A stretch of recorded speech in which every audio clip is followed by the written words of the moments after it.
Hello darlings, మనందరికీ తెలుసు కదా, మనకి ఇండిపెండెన్స్ వచ్చింది ఆగస్ట్ 15, 1947 అని.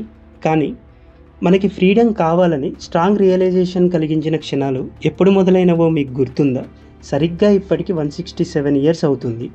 అదేంటంటే 1857 సిపాయి మ్యూటినీ. దీనికి political, economical and religious reasons ఎన్నో ఉన్నాయి. కానీ అప్పుడున్న కొందరు నాయకులు, మేధావులు స్వతంత్రం మీద ఆశ లేక బానిసత్వానికి అలవాటు పడిపోయి ఈస్ట్ ఇండియా కంపెనీకి సబ్జెక్ట్స్గా ఉండేవారు. అయితే 1856లో ఇంట్రడ్యూస్ చేసిన ఎన్ఫీల్డ్ P53 రైఫిల్లో ఆవు, పంది కొవ్వు పూసిన బుల్లెట్స్ని సిపాయిలకిచ్చి వాడమనేవారు. అయితే అప్పటికే ఈస్ట్ ఇండియా కంపెనీ ఆర్మీలో 85% ఆఫ్ ద సోల్జర్స్ మన ఇండియన్సే ఉండేవారు. అయితే అప్పటి వరకు బ్రిటిషర్స్ ఫార్మింగ్ పైన అధిక ట్యాక్సెస్ వసూలు చేసినా భరించినారు, కలర్ డిస్క్రిమినేషన్ చేసినా భరించినారు. కానీ మన నమ్మకాల మీద దెబ్బగొట్టినప్పుడు మాత్రం భరించలేకపోయినారు. ఎందుకంటే ఆవు అనేది మనకు దైవంతో సమానం కదా. అలాంటి సర్కమ్స్టాన్సెస్లో మార్చ్ 29, 1857 రోజు ఏ సోల్జర్ రివోల్టెడ్ అగైనెస్ట్ బ్రిటిషర్స్. దీనికి కారణం ఎన్ఫీల్డ్ P53 రైఫిల్లో యూజ్ చేసిన బుల్లెట్స్. అతని పేరేంటంటే మంగల్ పాండే. అతన్ని ఉరితీసిన విషయం, దానికి కారణం చాలా త్వరగా స్ప్రెడ్ అయింది దేశమంతా. ఆ తర్వాత రాణి రుద్రమాదేవి, తాంతియా తోపే, నానాసాహెబ్, బహదూర్ షా లాంటి గొప్ప వీరులు బ్రిటిషర్స్ పైన యుద్ధానికి వెళ్ళినారు.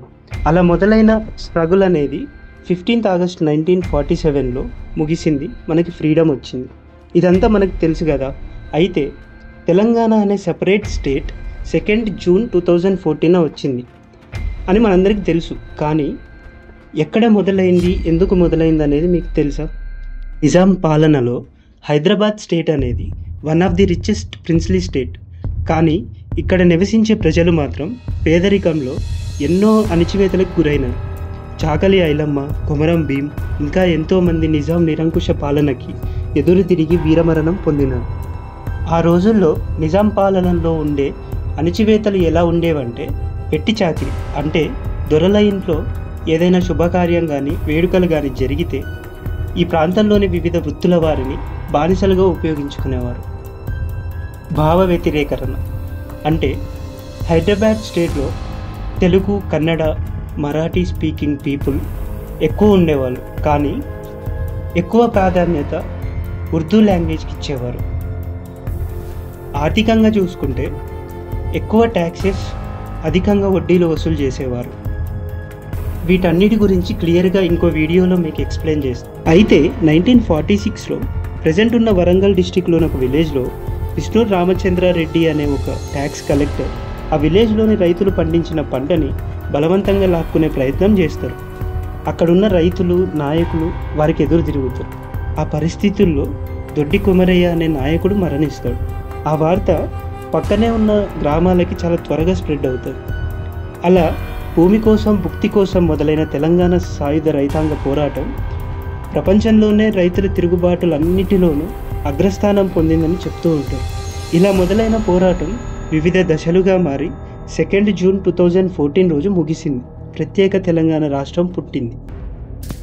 ఇది కేవలం రెవల్యూషన్ అనేది ఎందుకు, ఎక్కడ పుడుతుంది అని చెప్పే ప్రయత్నం అంతే. తెలంగాణ అనేది ఎన్నో పోరాటాలకి పురుడు పోసిన గొప్ప నేల. దీని గురించి ఇంకా చెప్పాలని ఉంది, కానీ దీనికి క్లియర్ ఎక్స్ప్లెనేషన్ కావాలి. కాబట్టి ఇంకో బెటర్ వర్షన్తో మీ ముందుకు వస్తా. అయితే మన కాంటెక్స్ట్లోకి వెళ్తే రెవల్యూషన్ అనేది ఎక్కడ, ఎందుకు పుడుతుందంటే, ఎక్కడైతే సామాన్య ప్రజలు అణిచివేతకి గురవుతారో, ఎప్పుడైతే సామాన్య ప్రజల నమ్మకం మీద దెబ్బ కొడతారో, ఎక్కడైతే భావ వ్యతిరేకత చూపిస్తారో, అక్కడే రెవల్యూషన్ అనేది మొదలవుతుంది. Thanks for watching darlings. Bye.